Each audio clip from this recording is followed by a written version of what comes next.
What's happening? It's so glad you could join us from the field, like actually from the field. Yeah, absolutely. It's the best place to have watermelons, that's for sure. So what are we looking at? What's behind you? This is a field of watermelons. Oh, right. So we thought we would bring you out here on location and introduce you to one of our watermelon farming experts to help you and anybody that's interested pick a watermelon next time they go to the grocery store. Some of the things we look for to make sure you're getting a good one and not a bad one when you go to that barbecue this weekend. Yes, because that's one of the reasons I wanted to talk to you about this because I've talked to you a lot. I know about the different things that go into good taste, and they aren't always the same things that you maybe catch your eye. That a lot of you've done a great job of helping explain that a lot of the things around processing or storage or shelf display, all sorts of things go into why stores carry different things or don't. So when you're looking for taste, then that can be you can miss out on some of the best ones. What would you like to share with people about as they look for the best tasting melons, let's say? Yeah, that's we can get caught up in a whole bunch of terminology and carbon and rotation and organic or conventional, all these things in farming. But at the end of the day, what gets people excited most is flavor, and you've got to lead with that. So um, I actually brought our special projects supervisor out here, Ricardo Rubicalva. I'm going to introduce you to him in a second. He's our resident watermelon farming expert, and he's way better at picking watermelons than me. And so I thought you'd get a lot better information out of him. So if you'd like, I'll turn the camera around, and Sure. then Ricardo's going to go through and kind of point out some of the things he looks for when he's picking watermelons. We're going to cut some and hopefully share some things to watch for, some things to listen for when you're out there picking them in the store. Again, this is Ricardo Rubicalva. He's here. He's worked at Bowles Farming Company for a long time. When we first got involved in farming watermelons, he stepped up and we said, Ricardo, we need you to become an expert, and he really has. He can kind of give you an overview of what he's seeing and what he looks for in the ideal watermelon. Okay, the beginning, what I look for is the lines of the watermelon. So you have to have on the lines a little white spots. That means ripening. Right here. So you're looking for those lines on the watermelon to start to turn white and create some separation. Okay. And then when you get to where the flower end was, you look for this little indentation right here. If it's still poking out, it's probably not quite ready yet. So you look for a little bit of an indentation there. It's the same on the other side. Start being a little bit sinking right there. Can you see that little indentation right there next to the stem? Yeah. And so I'm trying to get it with the lighting. As the watermelon firms up and expands out, it kind of pulls the flower end and the stem end in a little bit. And so if it's poking out, it's probably not quite there yet. If you get in the store, the people start tapping on it. And when you start tapping, it means when it sounds like hard, like it means that it's not a bruise or somebody throw on the ground or something before putting in the box. So you hear a lot of people tapping on watermelons and thumping them and doing all these other things. But a lot of times what was really difficult for me at first was, okay, I can make a watermelon make a sound, but is that a good sound or a bad sound? And so what Ricardo's saying is you tap on that watermelon, you want it to sound kind of like a drum or sound a little bit like you want there to be like life in that sound and not like a thud. It almost sounds like you're tapping like a water balloon, or it's got that kind of ring to it a little bit. The best way to describe it though is when you tap that watermelon, you want it to sound like a drum, have almost not hollow, but almost a little bit like it has some life to it. And if your hand meets it and it just sounds like a dead thud, then chances are that watermelon's been handled kind of rough and it's bruised inside, and that flesh isn't going to have the eating characteristics that you're looking for. Well, that's really interesting because I've heard a lot about the thumping of the melon, but I heard people always going for a hollow. So it's not fully hollow. It's something not fully. It's in the between. Best way I can describe it is, when you hit it and it's just a thud, that's like a dead sound. Yeah. But when you hit it and it's got a little bit of life to it, you look for something that sounds like it's got a little life to it. Again, that's after you've identified something that has the right physical, like the indentions on the ends, the defined white stripes. And then the other thing that kind of has to be the lines has to. So you're looking for the white to be developed all the way to the flower stem. Ah, yeah. And does it matter how wide the stripes are? The wider the better. Ah, good. If the line gets too wide, like that means it's overripe. Inside it's gonna be sandy. If the lines are too wide, we said the wider the better, but they still have to be defined. If those lines are so wide that they're starting to blend in with each other, chances are that field is overripe and the flesh is going to be grainy inside. The other little indicator that's probably the easiest is you want a watermelon that feels heavy for its size. So when you pick them up, if it feels heavier than you thought it was going to, chances are there's a lot more sugar based in that one. Oh, great. This is so great. The watermelon cutters are the real artisans of the farm. There's a lot of oh, look at that color. And that was just from that little drop from about 3 feet oh, wow. onto the ground. And so that's why, a lot of care. We when you're picking up 50 tons of stuff out of a field, it's really easy to kind of get lax and careless with your emotions. But we do a lot of training the people and oversight to make sure that melons are set down gently each time we handle them to prevent what you're seeing right here. And so then over time, so let's say that was dropped and then put on a truck, and then does the bruise impact get worse over time because of the impact on the fruit? Yeah, it's just a catalyst for that cellular structure to start to break down. And if those melons get warm, it just makes it go that much faster. Let me try that. Let me cut a little piece of that sucker. Yeah, it's beautiful color. This is breakfast a lot of mornings. We come out and see what blocks are coming up, and we check them, and there's not much that's better than a ripe watermelon that's been cooled at night and you eat it first thing in the morning. And the color, is that related to the sugar content? Is the darker color sweeter? Not necessarily. The color is an indicator of ripeness. There's a lot of varietal contributions to color development.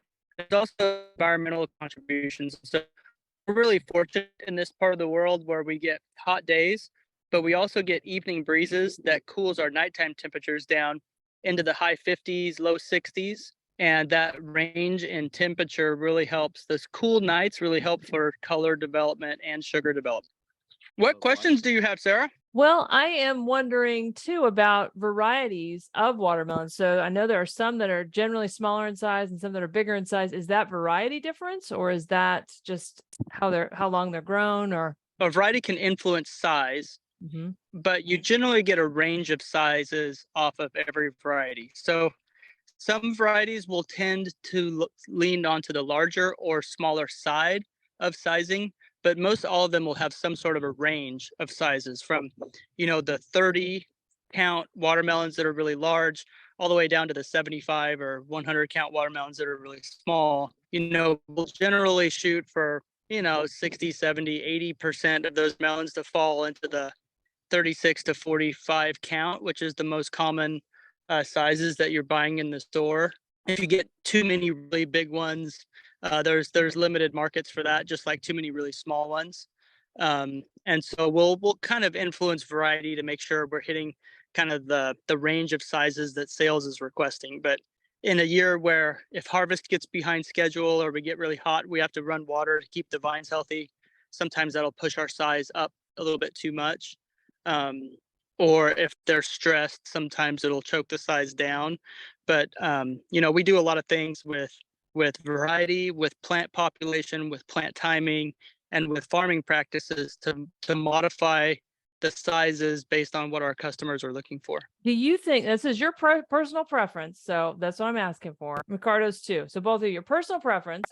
If you were going to have a party, let's say, and you wanted to provide watermelon for a lot of folks, would you go with a couple big ones or many smaller ones if you're going to get the best flavor? For me, a couple big ones. Okay. There's the seedless watermelons are still, they probably taste a little bit better than I like minis because they don't take up a lot of space in the store. But if I'm gonna go for one that tastes really good and I'm gonna impress my friends, we're gonna go with some of the bigger seedless ones. The flavor profiles are developed in those a little bit more. See, that surprises me. I would have expected the smaller ones to be better in flavor, but less of a value maybe. But that's interesting. Yeah, a lot of times we'll go on the larger side. Huh. Sometimes it's the great big ones. They're some of them get really, really big, but a lot of those aren't in grocery stores. A lot of what you see in grocery stores are going to be, like what you see in Costco's, a lot of those are 36s. A lot of what you see in a lot of grocery stores are going to be 45 counts. And so those are kind of that middle of the seedless, sizing category.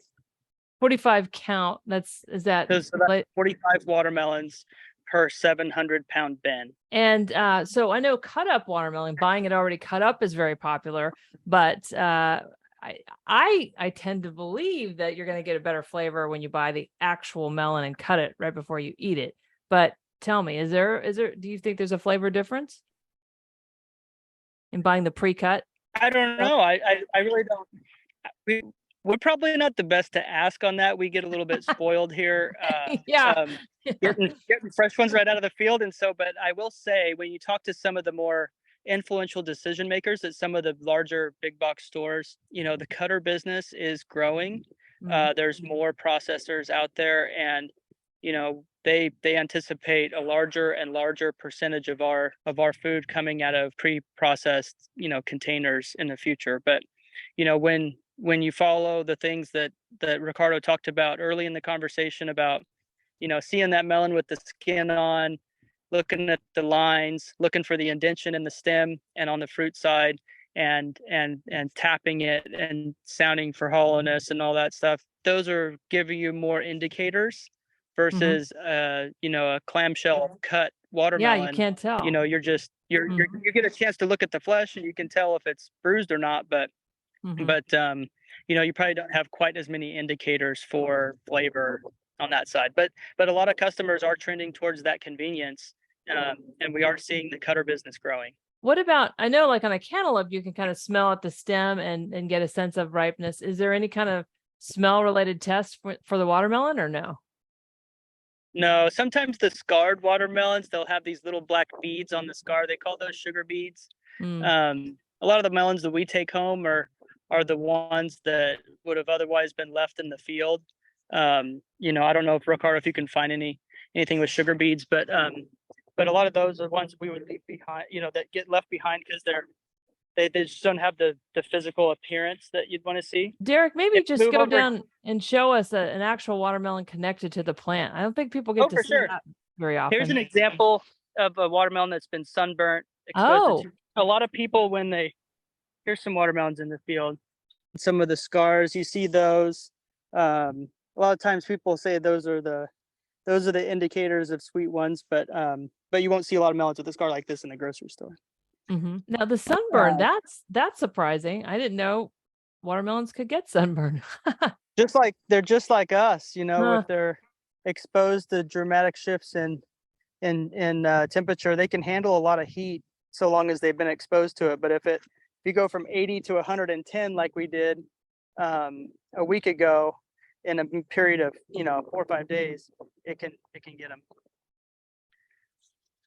I'm surprised that the watermelon, like the plants around it's just, I guess I don't know what I expected, but it looks like it's just a bunch of plants together and then big melons coming out, and not like the giant leaves of a squash or something like that. It looks like it's an interesting plant. They can hide them really well just from sitting right here. You see this one. Yep. There's and I guess that's why, right? Because it doesn't want to overexpose. It's always a good sign when you walk in the field and you're tripping and falling, because they hide them so well. And then you go step on a 20-pound watermelon, it's easy to lose your balance, Ooh, yeah. And so, but yeah, if you look, it's like 1, 2, 3, 4, 5, 6, Yeah, that's so cool. There's no rows even. 7. It's like totally covered. Yeah, but there's like 7 large watermelons just where we're standing right here. Yeah. All off of probably 2 plants. Wow. We try to shoot for 2.5 watermelons per plant out here. If they're being really productive, we'll get each plant will deliver 2, and occasionally a plant will give us 3. Is watermelon something people could plant in a garden, or is it require 2 specific conditions for most people? It depends. For seeded watermelons, you can absolutely plant those in your garden and you'll get watermelons right away. These are seedless, and so these are technically a triploid. In order to have marketable watermelons, you need a male and a female plant in order to have viable pollen. It's kind of like a horse and a donkey, and the offspring is a mule, and a sterile mule. That's kind of what watermelons are. Here, Ricardo's got an example. If you want to set those next to the other one, this is actually the watermelon that comes off of the males. Ah. So you see that really small one, and then cut that open, Ricardo. So those will have seeds inside, and these are just a thin-skinned watermelon. But that's the male that the bees pollinate the female with to create a seedless watermelon. Oh, how interesting. And sometimes you can plant males that you can actually eat also. These here aren't that good to eat. Yeah. But about 20% of the plants we plant out here are males, and they're producing watermelons like that are never even, intended for the food supply. That's so interesting. And do you bring in bees to pollinate? No, we definitely bring bees in. Bees don't really like watermelons all that much. They don't produce a lot of nectar. And so we have to put quite a few bees out here for them to pollinate properly. But, a bee needs to visit a watermelon flower probably, 16 to 20 times in order to get ideal pollination. And so, and so these bees are out here. If you'd come out a little bit earlier in the morning when it's a little bit cooler, sometimes you'd sit out here and you don't see any bees at first, but if you sit real quiet, pretty soon you start noticing them, and they get down in there in the plant, and they do a really good job of getting the pollen moved around where it needs to go. I'm noticing the really dark green color of your watermelons. I feel like that's darker than most of the ones I see in the store. Is that just does that lessen over time after you pick them? Does it kind of lighten? Some of that's variety driven. We generally grow varieties with really dark skin and really good color. We try our very best to lead with flavor every time, and in order to do that, and visual appearance too. I see those really pale green ones in the grocery store too. Yeah. And I just don't like them. And to me, that darker green, I think my eyes just drawn to it. It seems like, it's a more natural indicator of health and nutrient concentration. Same with red. And so, we select varieties when we're going through the off season with really good external attributes, and that's darker color, firmer rind, and also good internal attributes. So that's intentional on our part. There's other varieties that are really pale that they yield really good, and they have pretty good internals, but we want to produce consistent products across the board. So the front end all the way to the back end varieties are generally pretty dark. So if you're going to buy at the store or the farmer's market, is there an advantage or a difference there, or is it the same kind of output? Same melons going to the same places?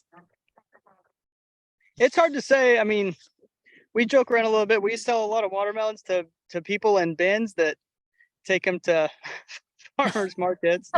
But a lot of it is really, if you get watermelons from a label, pay attention to the label that's on them. Not necessarily the bin, because a lot of grocery stores will take the people with the prettiest bins and put somebody else's watermelons inside. And so look at the sticker that's on the watermelon, and a lot of brands put a lot of work into having consistent products. And so if you grab a watermelon and it's got a Majesty sticker on it, which is the label we sell to, chances are, if you really like that eating experience, chances are you can try to select another one the next time you go in. There's a lot of stores that offer multiple brands. Even the watermelons will be in a big pile on the shelf, but sometimes they'll mix customers watermelons together. So from your farm, it's Majesty is the brand Yes. that if people wanted to look for that. And you're in California, and you sell to a bunch of different stores? Yeah, they go, they'll go nationwide. We have family members, traveling sometimes on the East Coast, and they're texting us pictures of our watermelons in Boston and Oh, that's cool. all over the place. But they're mostly on the West Coast. A lot of the major stores here, Costco's a big one. Albertsons, Save Mart, a lot of those types of stores. But they go up into Western Canada. They go, sprinkled all across the U.S. at various DCs, and so they're fairly, they're a nationwide brand, and it really just depends on what the DC agreements everybody has. The other thing, I know there's a lot of talk about, regenerative in grains or in meat, but the fresh section seems it's a whole different kind of ball game. Is there a regenerative watermelon, or is there a sustainable watermelon? Or you guys do so much in that area that if there was one, I'm sure you're doing it. But I don't know, is that term used in this industry, or is it not a whole lot? I think this is one of those on a sustainability level. Watermelons, they certainly experience some food waste in regards to maybe scarred melons like we talked about, and then all the production from the males that's unsaleable. But for the most part, watermelons are a really efficient crop. They originated in the Kalahari Desert, and so they're very you can get in way more trouble overwatering watermelons than underwatering watermelons. And so they're one of the more challenging crops to grow, because you need to give them enough water to produce 40, 50, maybe even 60 tons of good food per acre. But at the same time, you kind of want them to always be under stress. And so they're one of those where if you feel like you can't decide if you're underwatering them or overwatering them, and you're really nervous about those decisions, you're probably right on track. If you have two consultants coming out here and one of them tells you to give them more water and the other one tells you to give them less, you're probably right on track. That's kind of where they are. You're always really walking a tightrope. Relative to their production, we really don't put too much water on them. We'll get into them with, less than 2 acre feet. They're a pretty efficient plant from a fertility standpoint. We don't have to fertilize them a whole lot. And they're pretty hardy when it comes to insects and things like that. We do have to treat for some fungal pathogens and things, but for the most part, they're very efficient. And we're in a really interesting part of the world where we can plant these watermelons in April. We'll harvest them right about the 4th of July, the first round. We'll harvest 2 or 3 times in these fields. And then when we're done, we'll roll a ring roller across the whole field, smash all the existing watermelons, crunch the vines down. And then Ricardo will come in here and give them a little water, give them a little fertilizer. And by the 1st of September, they'll produce a whole new crop with the same seed, the same plants, on the same ground.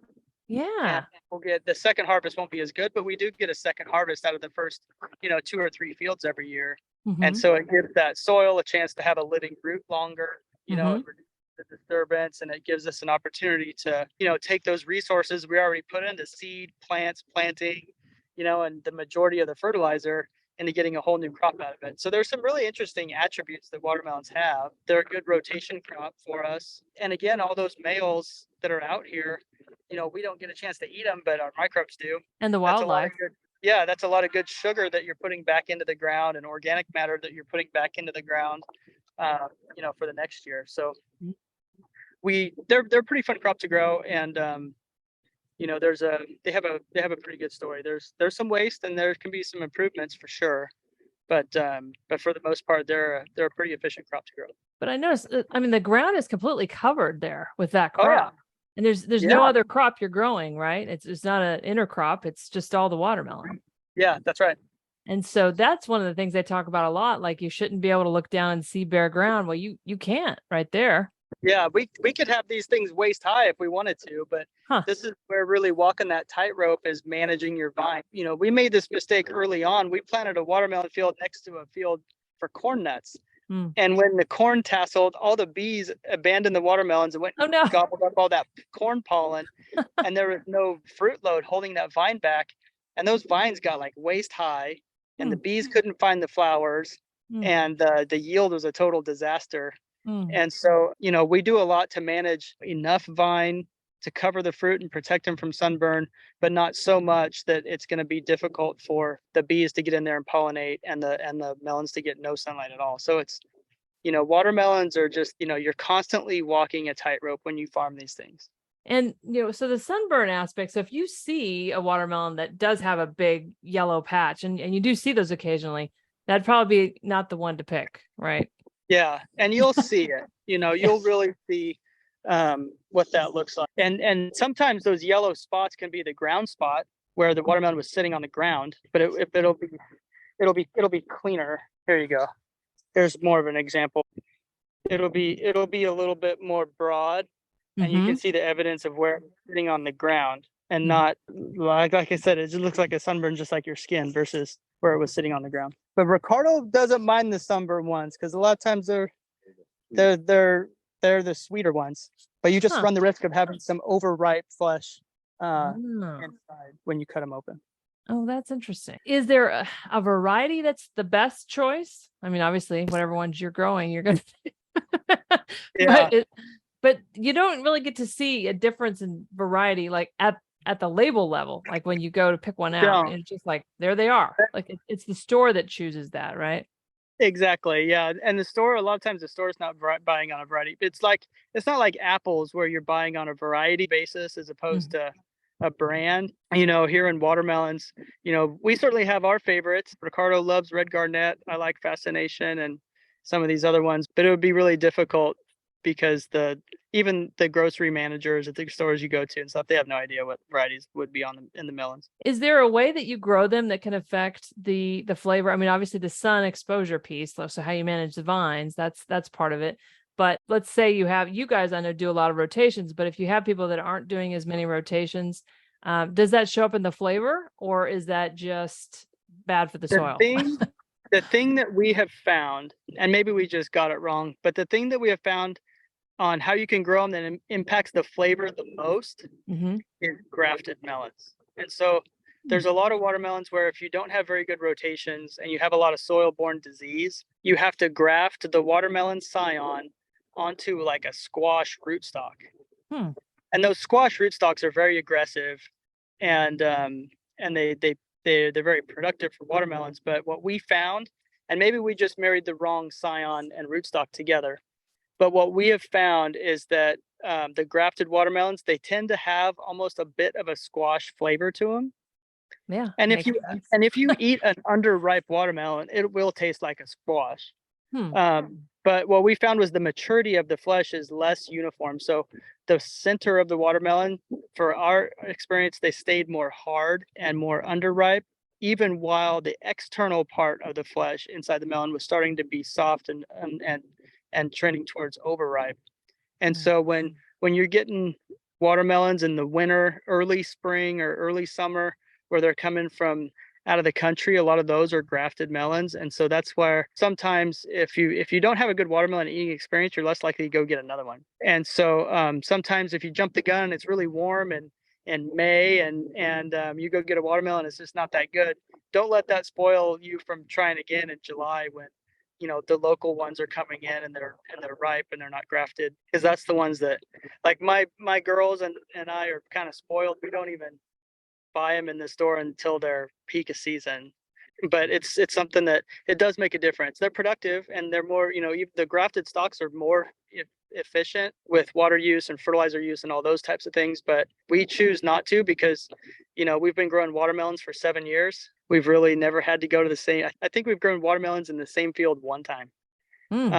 Everything else has been a totally new field that's never had watermelons before, and we should be able to support easily 10-year rotations where a field won't have watermelons again for 10 years. Wow. And so that's amazing.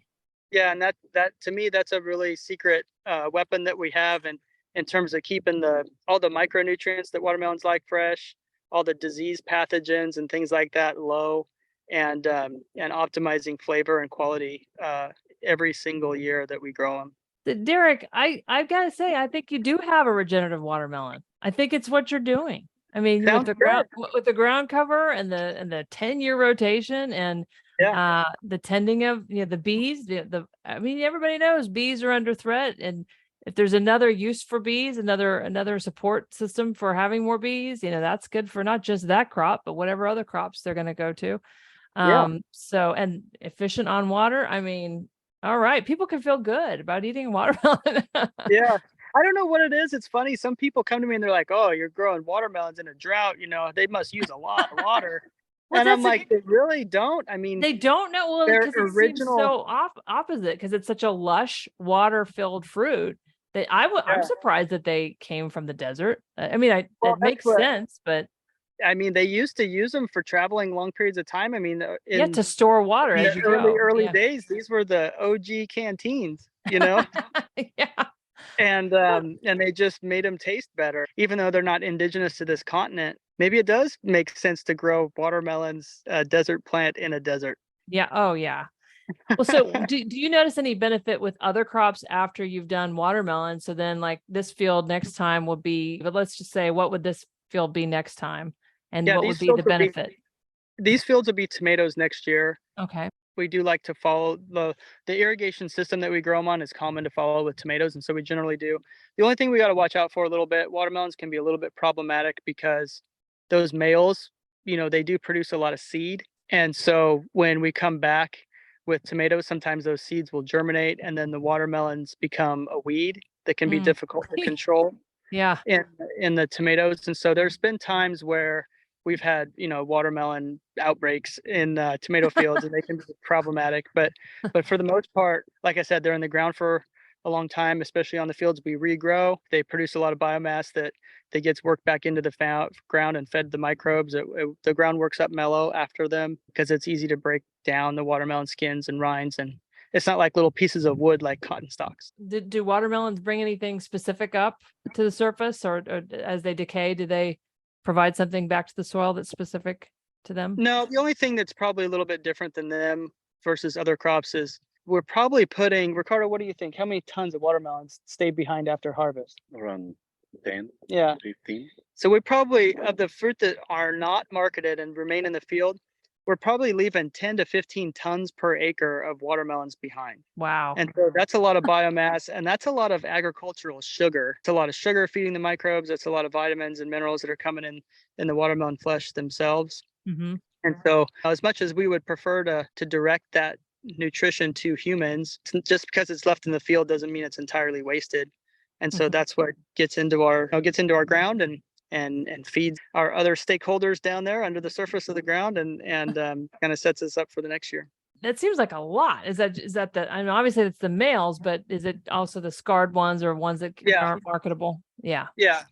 So a good watermelon yield for us we'll sell over 50 tons per acre of watermelons, and then we'll leave 10 to 15. So to leave, somewhere between 20-25% behind, it probably checks out. That we plant 20% male watermelon plants out here that aren't intended to be going into the food supply. Right. And so we know that there's some of that biomass was never really intended to be sold. And then depending on what the markets are like, if the markets are really poor, they leave a lot more behind. If the markets are really good, they'll be willing to take a little bit of lean on the specs a little bit to take more. So food loss and markets really go hand in hand most of the time. Wow, this is really interesting. I'm really grateful that you out there, and I guess you're out there all the time, but out there in the heat, and Ricardo, you're taking time out of your day to share this with us. This is really great. And just remind people again, Majesty is your brand? Yeah, Majesty is the label that we partnered with to market our watermelons, cantaloupes, honeydews, pommies, and sweet corn. Yeah, that's the only watermelon supplier we grow for, and they're in a lot of major stores across the country. They have the little blue sticker. And peak watermelon season is now, right? It's July and August. Yeah, for us in Central California, the peak for us, it starts always right at the last couple of days of June, 1st of July, and it goes all the way, we'll harvest watermelons all the way to the middle of October. And right around the end of August, we'll go back and follow the same harvest path and start with our first fields all over again. Well, this is great. And I hope everybody goes out and gets a watermelon and enjoys it now that they know how to pick the right one. Yeah. I hope we help some folks pick some good melons in the field or in the store. But it's always fun to pick them in the field. But hopefully we're able to help somebody. And I hope to read some good stuff in your comments on this one, Sarah. Yes, absolutely. Thank All right. you. And thanks, Ricardo. Really appreciate your time. Yeah. Thank you very much, Sarah. We'll talk to you soon.